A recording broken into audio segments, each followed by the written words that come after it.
What a gross distortion of priorities this piece of legislation has been, with all the challenges facing our country, from a cost of living crisis to anaemic economic performance, 12 consecutive interest rate rises, declining real GDP per capita, increased prices in fuel, in electricity and gas.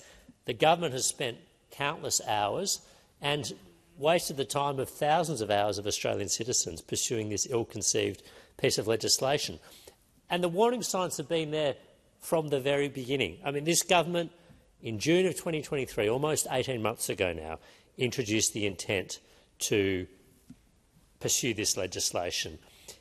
In response to the exposure draft they released, they received 20,000 submissions, the overwhelming amount of which were highly critical. The legislation was withdrawn, but then the government decided to come back and have another go. They introduced a second exposure draft, which generated even more hostile submissions, some 28,000, far more than the committee could read, far more than the Secretariat could process, far more than could ever be published, again overwhelmingly hostile.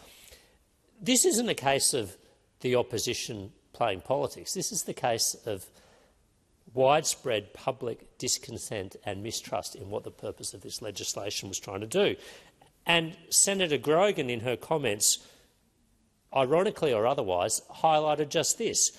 In her remarks just then, Deputy President, she talked about constant misinformation from my colleagues across the room, referring to us. Now, if our speech, if our opinions disagreeing with hers are characterised as misinformation, then of course, under the terms of this piece of legislation, it would fall within the scope of the Misinformation and Disinformation Act. We have seen far too much willingness by people to characterise opinions with which they disagree as misinformation. And Senator Grogan, the chair of the committee who looked into this, did just this. Senator Grogan also said, and I quote, "We're not talking about opinions." She said, "We're not talking about opinions." Well, the explanatory memorandum attached to this bill makes very clear that the definition of misinformation includes opinions, claims, commentary and invective, again undermining Senator Grogan, the chair of the committee, just asserted about this.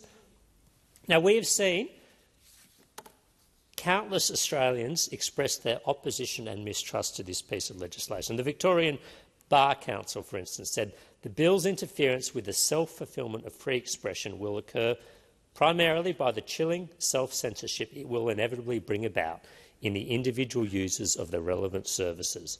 The Human Rights Commission said it needs to be recognised that information may be opportunistically labelled as misinformation or disinformation. I wonder who's guilty of that here, opportunistically labelling information as misinformation or disinformation to delegitimise alternative opinions and limit open discussion about issues of public importance. Professor Nick Coatsworth, the terms misinformation and disinformation have become overused in public discourse, often employed as a way to dismiss opposing viewpoints without engaging in debate. Well, this was what this legislation was about. It was about shutting down opposing viewpoints by introducing a system of incentives and punishments for the modern marketplace of ideas, global tech platforms, and not only encouraging them, coercing them to take down opinion that flies in the face of conventional wisdom. And this, I think, really gets to the heart of why this bill is so problematic. As a free and liberal society since the Enlightenment, the way our society has progressed is through the open contestation of ideas and opinions. Scientific breakthroughs come about because conventional wisdom can be challenged openly.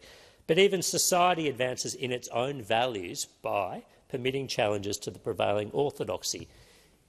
As I said in the committee's hearing, if you were Copernicus and Galileo and this legislation existed back in the 17th or the 16th century, what you said would be misinformation. But more than that, if you argued against slavery in the 18th century or extending the franchise to women in the 19th century, again, you were outside the realm of conventional wisdom and orthodoxy. And more than likely, it being an opinion or a commentary or invective, you would fall foul of this misinformation legislation. What this legislation would do, and its most pernicious threat to our society, was its stifling of free debate, its imposition of orthodoxy and the removal of our ability to progress as a society. I'm glad this bill has been withdrawn. It should never return.